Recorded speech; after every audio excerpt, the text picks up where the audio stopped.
오늘 새벽에 나오신 여러분들 하나님의 은총이 함께 하시기를 바랍니다.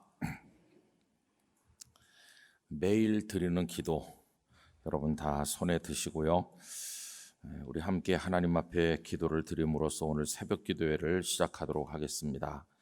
창조주 하나님, 오늘도 저희에게 새로운 날을 주시고 이 세상을 주님의 사랑으로 붙들어 주시니 감사합니다. 하나님께서 만드신 이 아름다운 창조 세계를 저희 인간들이 욕심으로 파괴하고 죄악으로 더럽히고 있음을 용서하여 주옵소서. 복음이 땅끝까지 전파되어 그리스도의 보혈로 이 세상이 구원을 얻게 하여 주옵소서. 이를 위해 저희가 하나님의 백성으로서 사명을 잘 감당하게 하여 주옵소서. 교회와 가정에서 믿음의 대가 잘 이어지게 하시고 성령님의 인도하심에 따라서 저희 교회 신앙 지도 원칙인 경건한 복음주의 신앙의 육성, 성서적 생활윤리의 훈련, 교회 연합정신의 구현, 세상에서 하나님 공의의 실현에 힘쓰게 하옵소서.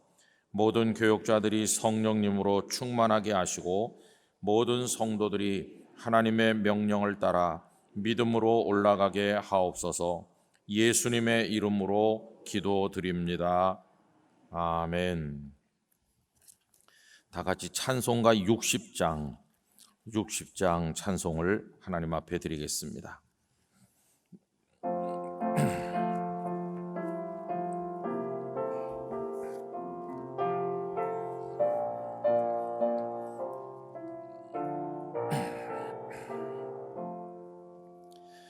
영혼의 햇빛 예수님 가까이 비춰주시고 이 세상 구름 일어나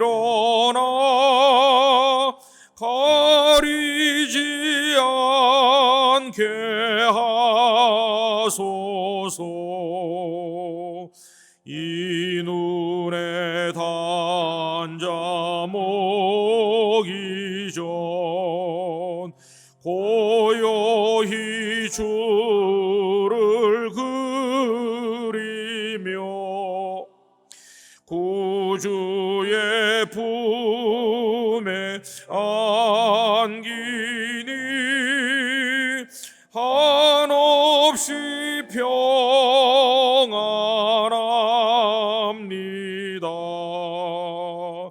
잠 깰 때 주여 오셔서 나에게 복을 주시고 주님의 사랑 안에서 언제나 살게 하소서.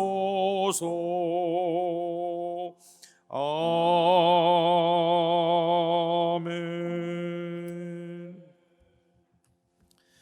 오늘 아침에 함께 읽으실 하나님의 말씀은 예레미야 애가 3장 19절부터 23절까지입니다. 오늘 오이코스 성경 읽기는 예레미야 애가서 1장부터 5장까지 전체 다이고요. 이 새벽 읽으신 말씀을 3장 19절로 23절까지 해서 우리 보도록 하겠습니다. 한 절씩 교독하시도록 하죠. 내 고초와 재난 곧 쑥과 담즙을 기억하소서.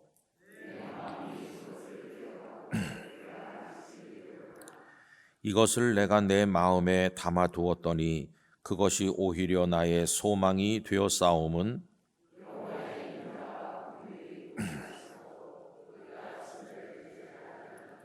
다 같이요. 이것들이 아침마다 새로우니 주의 성실하심이 크시도소이다. 아멘. 오늘 아침에 기도하실 때 우리 청년들 하선 잘 마치고 올 수 있도록 기도해 주시기를 바랍니다. 예년에는 3박 4일을 했는데 올해는 이번 주일까지 4박 5일을 하게 됩니다. 그래서 그 교회를 중심으로 마을 주민들에게 복음을 전도하고 이제 오늘은 그분들을 다 초대해서 마을 잔치를 한다고 합니다. 이제 내일이 주일이기 때문에 그 5개 교회로 전도된 분들을 모시고 와서 함께 예배 드리는 것까지 이제 내일 하고 이제 돌아오게 된다고 하는데 한 370명 정도 이번에 여기저기 흩어져서 수고를 많이 하는 것을 보고 왔습니다. 어제 저녁에는 속초 중앙교회에서 다 같이 모여서 그 교회 성도들도 오시고 함께 예배를 드렸는데 여기서 기도해 주시는 것이 그곳에서 하나님의 역사로 나타나게 될 줄 믿습니다. 또 중동부 고등부가 이제 비전 트립을 유럽 쪽으로 가 있는데 잘 마치고 이제 곧 돌아올 겁니다. 여러분들의 기도가 있기를 바라고요. 올 여름에도 수고하고 땀 흘리는 분들이 잘 마칠 수 있도록 오늘 아침에 기도 많이 해주시기를 바라겠습니다. 오늘 아침에는 우리 성도님들 귀에 익숙한 말씀을 읽었는데 특별히 23절 말씀에 보면 이것들이 아침마다 새로우니 주의 성실하심이 크시도소이다. 그래서 우리가 사랑하고 우리의 입에 붙어있는 익숙한 귀절이죠.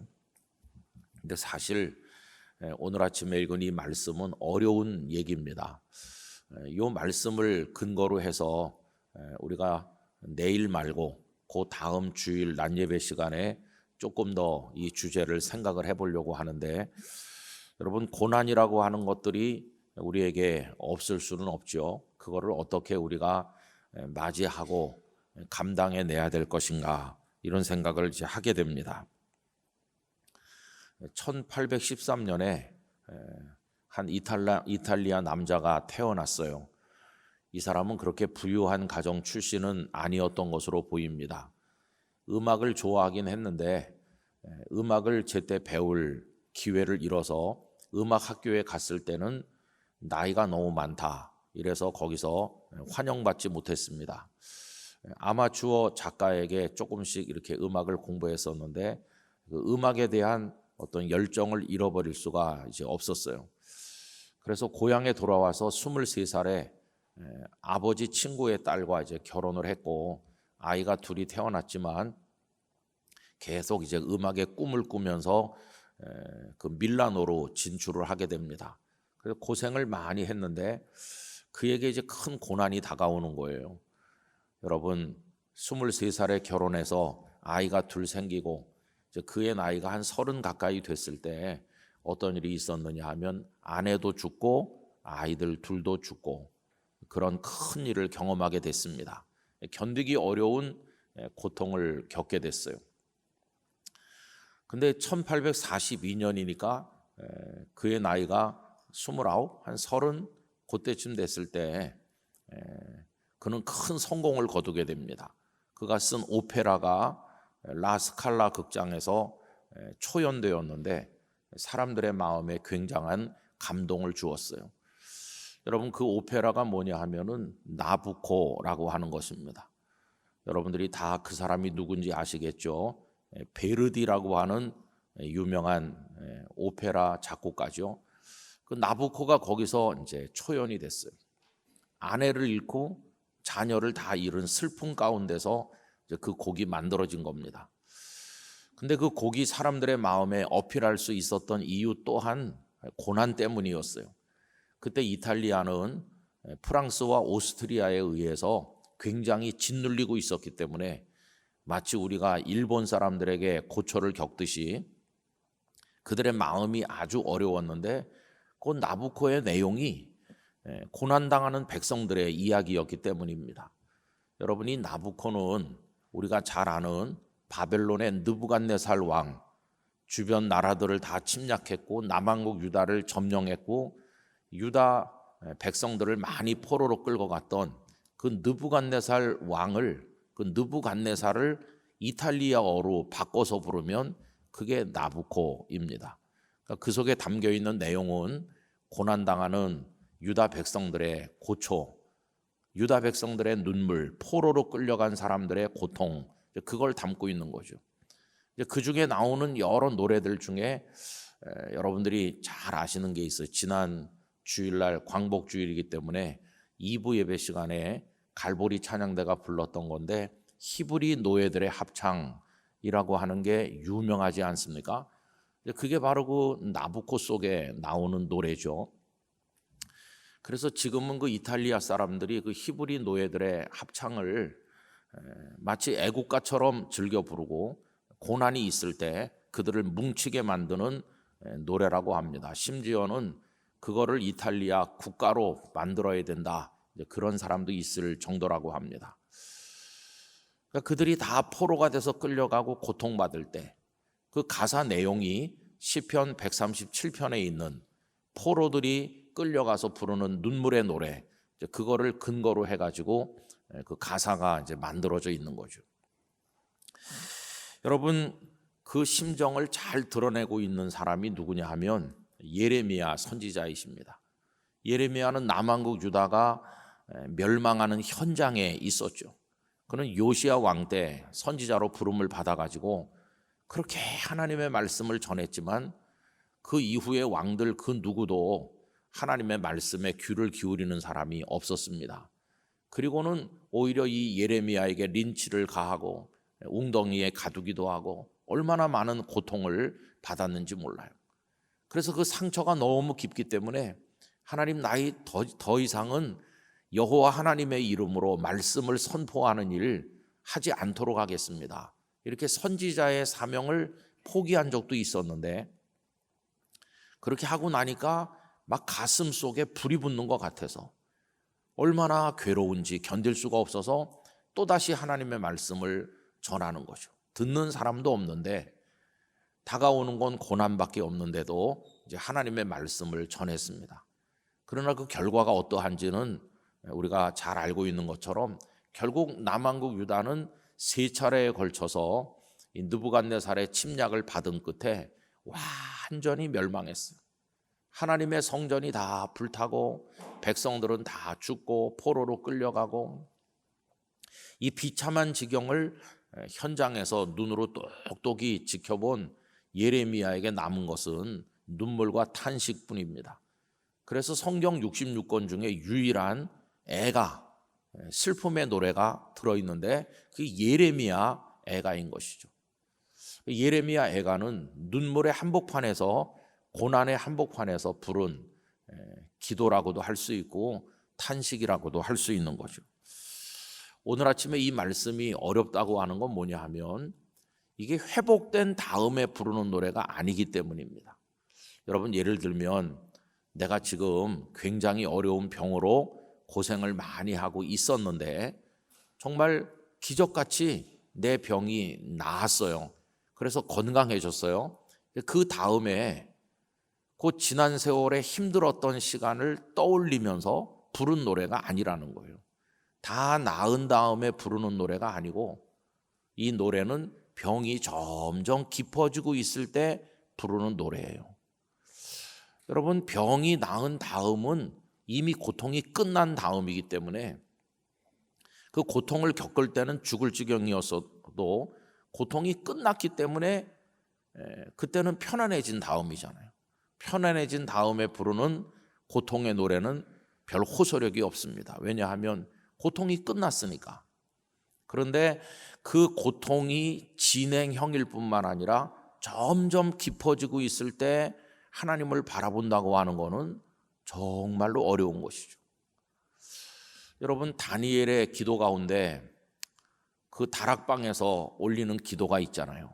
그때 상황이 어떤 겁니까? 사자굴에서 구원받은 다음이 아니라 다리오 왕 이외의 존재에게 기도하면 사자굴에 던져진다고 하는 법령이 선포된 것을 뻔히 알면서도 하나님 앞에 기도할 때거든요. 다시 말하면 사자굴에 들어갈 시간이 점점 다가올 때예요. 사자굴에 들어가서 살 사람이 누가 있겠습니까? 그러니까 그때 다니엘은 죽음을 각오하고 있는 때예요. 죽음을 각오하고 있을 때 그 다락방에서 창문을 열고 하나님 앞에 기도하는데 그 기도가 어떤 기도였습니까? 감사의 기도였어요. 저는 이 성경이 언급하고 있는 여러 가지 감사 중에서 십자가를 앞두신 예수님께서 그 다락방에서 제자들에게 떡을 떼고 잔을 나눠주시면서 드린 죽음을 앞둔 예수님의 감사, 그 기도하고 사자굴을 앞에 둔 다니엘의 감사, 이거는 우리가 상상을 할 수 없는 수준의 감사라고 생각합니다. 그런 기도를 드린 거죠. 여러분, 오늘 아침에 말씀도 가만히 뜯어서 보시면 19절에 이렇게 말해요. 내 고초와 재난, 그 쑥과 담즙을 기억하소서.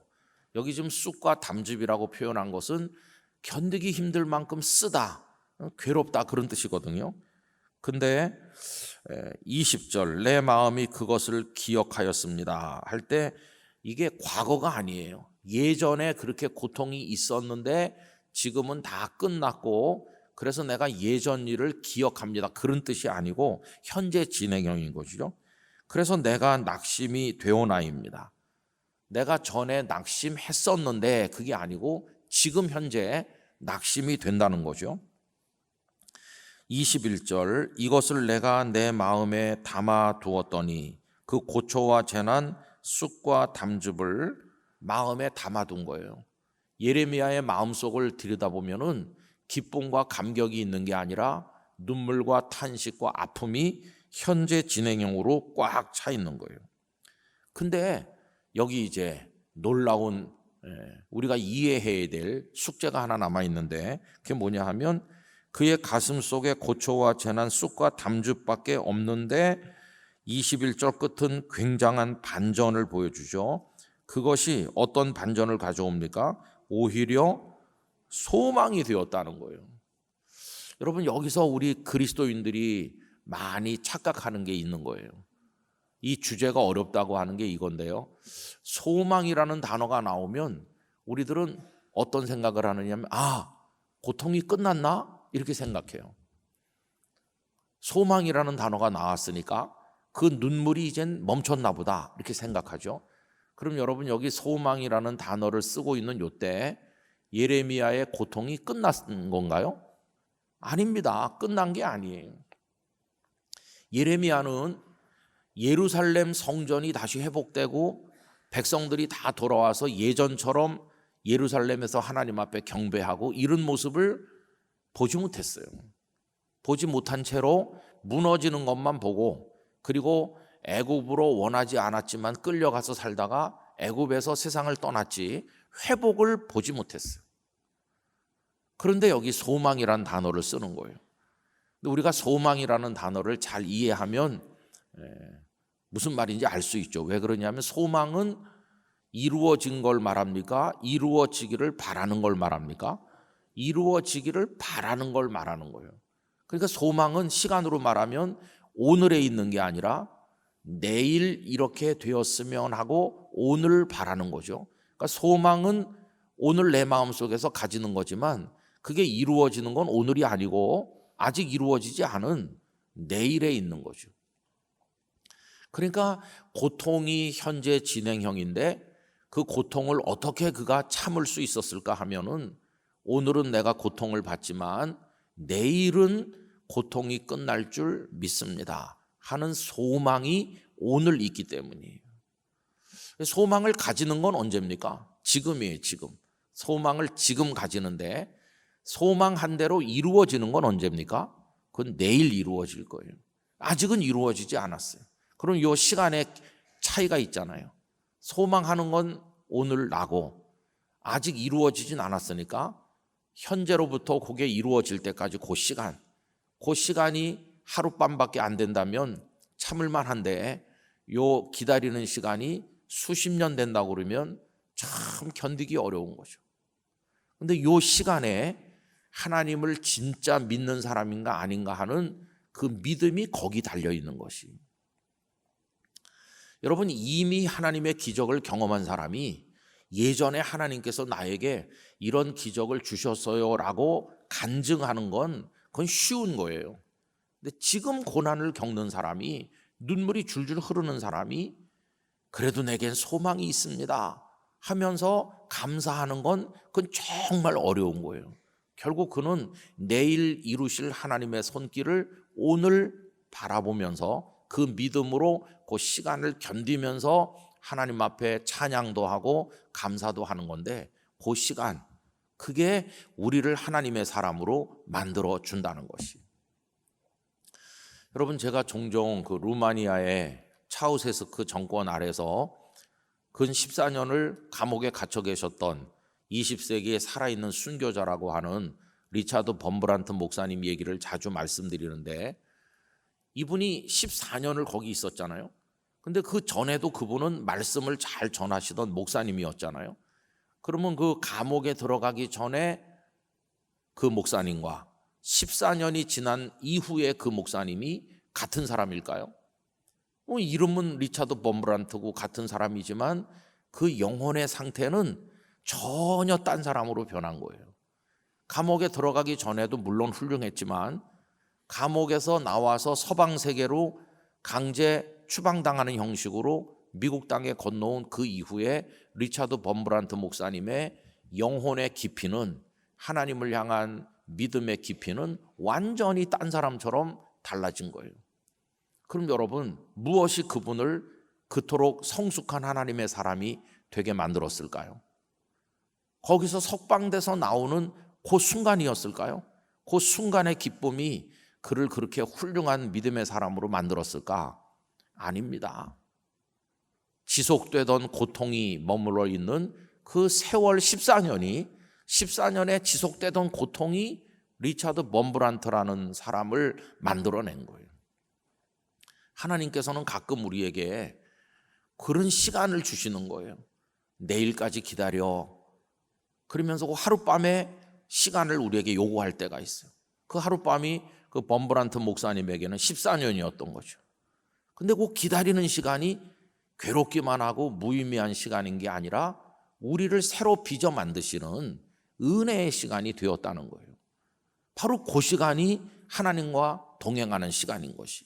뭘로 동행하나? 소망 중에 하나님을 바라보는 거죠. 소망 중에. 그래서 여러분, 거기 22절에 보면 그 기다리는 시간 동안에 예레미야는 뭘 깨달았습니까? 여호와의 인자와 긍휼이 무궁하시다. 사람들이 웃을 거예요. 아니, 내가 바라는 일이 하나도 이루어지지도 않았는데 무슨 여호와의 인자와 긍휼이 무궁하시냐?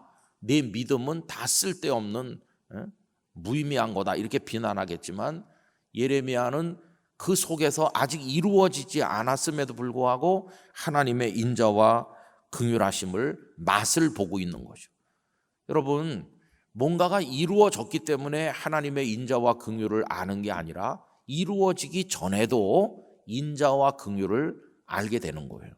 이게 진짜 성도에게 주어지는 축복이라는 걸 알 수 있어요. 제 아버지께서는 6.25 때 가족 한 명도 못 데리고 남쪽에 내려오셨다고 그러지 않았습니까?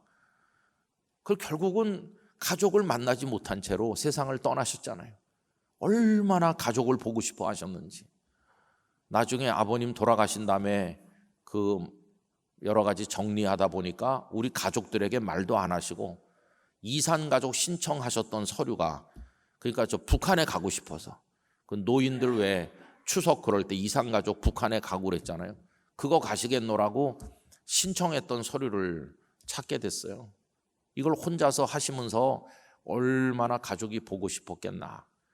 하루에도 여러 번 그 가족들을 만나고 싶은 고통 가운데 기도하는 걸 들었는데 이루어지지 않았어요. 마치 예레미야가 예루살렘의 회복을 보지 못한 것처럼 저희 아버님도 보지를 못하셨어요. 그러면 실패한 것인가? 예레미야는 결국 헛된 소망을 가진 것인가? 아니죠. 이루어지지 않았지만은 저희 아버님은 마지막까지 하나님을 찬송했어요. 아니, 이루어지지도 않는데 뭘 하나님을 찬송하나? 여기 인자와 긍휼이 무궁하시다고 노래했던 예레미야의 그 심정을 우리가 깨닫는다면 그걸 알 수 있는 것이. 그래서 23절, 이것들이 아침마다 새롭다는 거예요. 주의 성실하심이 크도다. 이거는 뭔가가 이루어져서가 아니라 하나님을 소망하면서 하나님이 하실 일을 오늘도 기다리면서 오늘의 고통과 이 괴로움을 견딜 수 있고 바라볼 수 있게 해주시는, 그게 감사하다는 거예요.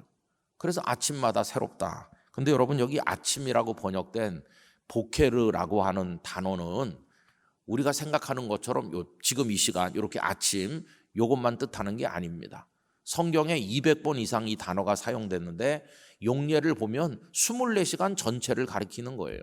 사실은 이렇게 동틀 때 아침을 뜻할 때도 있지만은 다른 곳에서는 밤 2시에서 4시까지 어둠이 가장 깊은 시간을 보케르라고 한 데도 여러 군데가 있어요. 그러니까 이 보케르는 고통이 끝나고 동력의 태양이 쫙 올라오는 싱그러운 그 시간만을 말하는 게 아니라 고통이 깊어져 가지고 견딜 수 없는 캄캄한 칠흑 같은 시간도 영적으로는 보케르가 된다는 걸 알 수 있어요.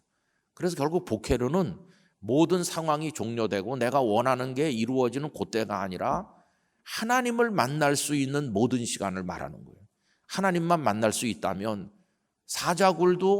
사자굴에서 맞이하는 시간도 보케르인 것이고, 요나가 물고기 뱃속에서 하나님을 만난 그 시간도 보케르인 것이고, 여러분 어떤 고난의 현장에 있든지 어떤 시간 속에 있든지 그 속에서 하나님을 만나신다면 거기가 아침이 되는 것이에요. 그 고난 속에서 영혼의 태양이 떠오르는 걸 보는 것이죠. 그런 노래를 그가 드리는 걸 볼 수 있습니다. 자, 그럼 이런 말씀을 좀 나눈 다음에 성경을 좀 더 볼 필요가 있죠. 여러분 어디를 보시느냐 하면은 오늘 본문에서 조금 몇 절 내려오셔서 25절 말씀, 26절 두 절을 다 같이 읽으실까요? 기다리는 자들에게나 구하는 영혼들에게 여호와는 선하시도다. 사람이 여호와의 구원을 바라고 잠잠히 기다림이 좋도다. 할렐루야. 거기 잠잠히 기다림이 좋도다에다 표시하시면 좋겠는데요. 이게 뭡니까? 소망을 붙드는 거예요. 잠잠히 기다리는 거 언제 하는 거죠? 지금 오늘 하는 거예요. 아직은 이루어지지 않았지만 잠잠히 기다리는 게 좋다. 그러면 왜 잠잠히 기다릴 수 있느냐? 31절부터 33절까지 읽겠습니다. 이는 주께서 영원하도록 버리지 아니하실 것임이며 그가 비록 근심하게 하시나 그의 풍부한 인자하심에 따라 긍휼히 여기실 것임이라. 주께서 인생으로 고생하게 하시며 근심하게 하심은 본심이 아니시로다. 이게 믿음이죠. 내가 지금은 어렵지만 하나님을 소망합니다. 하나님을 잠잠히 바라보면서 기다립니다. 이렇게 하는 거죠. 그러면서 40절로 내려옵시다. 이제 우리가 해야 될 일이 뭔가 41절까지 다 같이 읽겠습니다. 우리가 스스로 우리의 행위들을 조사하고 여호와께로 돌아가자. 우리의 마음과 손을 아울러 하늘에 계신 하나님께 들자. 할렐루야. 여러분 41절대로 하시기를 바랍니다. 마음과 손을 아울러 하늘에 계신 하나님께 들어 올리시기를 바랍니다. 낙심하지 마시기를 바랍니다. 소망으로 오늘을 이기시길 바랍니다. 언제까지 그렇게 할까요? 언제까지? 50절을 다 같이 읽으실까요? 여호와께서 하늘에서 살피시고 돌아보실 때까지니라. 아멘. 그때까지 그렇게 합시다. 그래서 57절, 58절만 더 읽겠는데요. 다 같이요. 내가 주께 아뢰날에 주께서 내게 가까이 하여 이르시되 두려워하지 말라 하셨나이다. 주여 주께서 내 심령의 원통함을 풀어주셨고 내 생명을 속량하셨나이다. 아멘. 그래서 애가는 이게 상황이 다 좋아지고 모든 문제가 해결된 다음에 그걸 기억하면서 부른 노래가 아니라 지금 통곡하면서 지금 괴로워하면서 쓴 담즙이 가슴속에 가득한 상태로 거기서 하나님을 송축하고 거기서 하나님을 바라보는 그런 눈물의 기도가 애가라는 걸 알 수 있어요. 우리는 그 애가를 부르는 시간이 다 끝나기를 간절히 바라지만 뜻밖의 성경은 영적인 축복이 그 시간에 쏟아진다는 것을 우리에게 말해주는 것이죠. 여러분 그걸 우리가 넘어설 수 있으면 하나님 앞에 정말 믿음의 사람으로 성숙할 수 있게 될 것입니다. 욥기 내용을 우리가 쭉 보잖아요. 욥기가 42장까지 있는데 1장에 그의 재산이 다 없어지고 자식들이 죽고 자기 몸의 건강을 다 잃어버리는 그 1장에 나와요. 회복된 얘기는 어디 나옵니까? 맨 끝에 42장에 나와요. 그러면 그 가운데 들어있는 40장, 40장은 도대체 뭡니까? 이 긴 욥기 40장 내용이 이거예요. 고난이 현재 진행형일 때, 고통이 끝나기는커녕 친구들이 와서 더 마음을 해짓고 어렵게 만드는 그 눈물 흐르는 그 시간 속에서 하나님을 향해 때로는 탄식하기도 하고 원망하기도 하고 때로는 하나님을 소망하기도 하면서 하나님 앞에 울부짖는 그 시간, 그 고통이 진행형인 시간이 그 40장이 그걸 담고 있는 것이, 그게 길어요.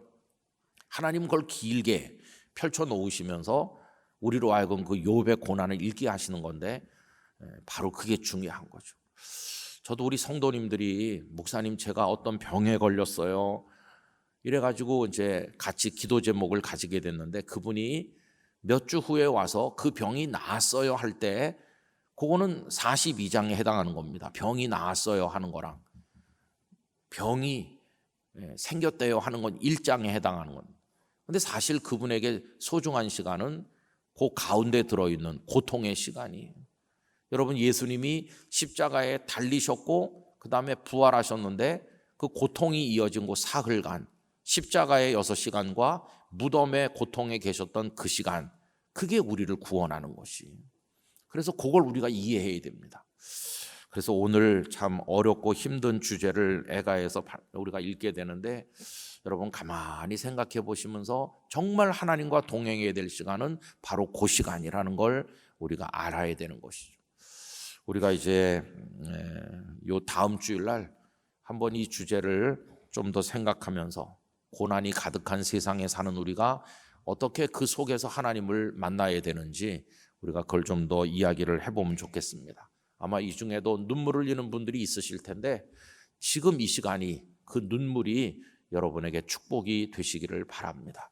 그리고 잘 이겨내실 수 있는 믿음을 하나님 주시기를 간절히 기원하고, 그 끝은 42장의 욥처럼 되는 아름다운 결과를 주실 줄로 믿습니다. 이 예레미야는 걸 자기 당대에 보지 못했지만 수십 년 후에 예루살렘이 회복된 것처럼 하나님께서 우리를 신원하실 날이 있을 줄 믿고 오늘에 승리하는 그런 성도들 다 되시기를 간절히 기원합니다. 기도하겠습니다. 존귀하신 아버지 하나님, 애가를 불렀던 예레미야의 상황과 심정을 저희들이 이해해 봅니다. 고통이 끝났기 때문에 부른 노래가 아니라 고통 한복판에서 부른 노래요.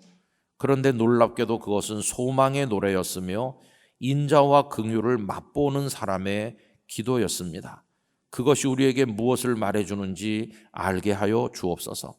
하나님께서는 고난 중에는 우리와 함께하지 않으시고 고난이 끝난 후에만 함께하시는 분이 아니시고, 고난이 깊을수록 더 우리와 가까이 계신 분임을 깨닫게 하여 주시옵소서. 그래서 고난의 한복판에서도 하나님을 송축했던 믿음의 선배들처럼 저희들도 그런 깊은 믿음에 도달하게 하여 주옵소서. 내일은 거룩한 주일입니다. 하나님께 잘 준비된 예배자로 서게 하시고, 우리 올 여름에 교육 행사며 여러 섬김이 선교의 행사가 진행 중에 있사오니 하나님께서 끝까지 보호하시고 인도하여 주옵소서. 이 새벽 성도들이 각자 가지고 나온 기도 제목들이 있는데 하나님 살펴주시고 그 눈물의 기도를 연락하여 주시옵소서. 주 예수님의 이름으로 간절히 기도드리옵나이다. 아멘. 오늘 아침에 드린 말씀을 따라서 기도하시고 또 공동 기도 제목, 중동 지역의 전쟁으로 고통받는 이들을 주님께서 위로하여 주시고 각국 지도자들이 폭력을 멈추고 평화의 길을 택하도록 모든 부서들마다 주의를 잘 준비할 수 있도록 말씀을 준비하시는 목회자들을 위해서 우리 다 같이 통성으로 기도하시도록 하겠습니다. 할렐루야. 거룩하신 아버지 하나님, 감사합니다. 고단한 육신, 연약한 마음을 가진 저희들이지만 새벽을 깨우게 하시는 하나님의 은혜로 인하여 오늘 새벽에도 주님의 전에서 하루를 출발하게 하심을 감사합니다. 아버지 하나님, 이 새벽에 모든 성도들에게 복회르가 되는 축복을 내려주시기를 원합니다.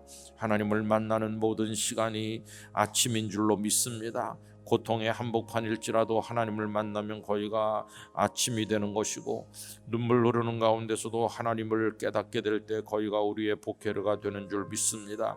아버지 하나님이여, 고난의 깊은 자리에서라도 하나님을 깨닫게 하여 주시고 더 가까이 다가오시는 하나님의 은혜를 경험하게 해주시기를 간절히 원합니다. 사랑이 많으신 나의 하나님 아버지, 우리의 믿음이 성숙하고 하나님을 더 깊이 알게 되는 때가 바로 그때라는 사실을 깨닫게 하여 주시기를 간절히 원합니다. 존귀하신 아버지 하나님, 이 아침에도 많은 사연을 가지고 아픈 가슴을 가지고 나온 성도들이 있사오니 하나님께서 붙들어 주시고 이겨낼 수 있는 힘을 주시고 하나님의 위로와 긍휼하심을, 인자와 긍휼하심을 맛볼 수 있도록 도와주시기를 간절히 원합니다. 사랑이 많으신 하나님 아버지, 내일 거룩한 주일 하나님 앞에 영광된 예배를 올려드릴 수 있도록 하시고, 말씀을 준비하는 주의 종들에게 영감 있는 말씀이 준비되도록 은혜를 허락하시며, 성도들이 다 같이 사모하는 마음으로 신령과 진정의 예배를 하나님 앞에 드릴 수 있도록 오늘 잘 준비하게 하여 주시옵소서. 거룩하신 아버지 하나님, 이 땅에 수많은 교회들이 다 살아있게 하시고, 목회자들이 하나님의 말씀을 잘 준비해서 전국 방방곡곡에서 생명의 말씀을 전할 수 있도록 은혜를 주시기를 원합니다. 아버지 하나님의 지구촌에 전쟁이 멈추게 하여 주시옵시고, 중동 지역에 전운이 가시게 하여 주시옵시고, 평화를 추구하는 지도자들이 되게 하시고, 여러 가지 상황과 문제에도 불구하고 하나님 이 땅에 긍휼을 내려주셔서 아까운 생명들이 손상되지 아니하도록 하나님께서 이 땅을 불쌍히 여겨주시기를 원합니다. 자연재해며 여러 가지 말기적인 증세로 몸살을 앓고 있는 지구촌에 인류를 하나님께서 긍휼히 여겨주시기를 원하오며, 저희 성도들은 깨어서 하나님의 때를 바라보며 이 시대의 징조를 분별할 수 있는 영적 눈을 가지도록 은혜를 주시옵소서. 이 아침 각자의 기도 제목을 응답하시고 한 사람 한 사람의 마음속에 주님 역사하여 주시옵시고 다가와 주시옵소서. 주님의 은혜를 믿습니다. 아멘. 간절히 기도하시다 돌아가시기를 바랍니다.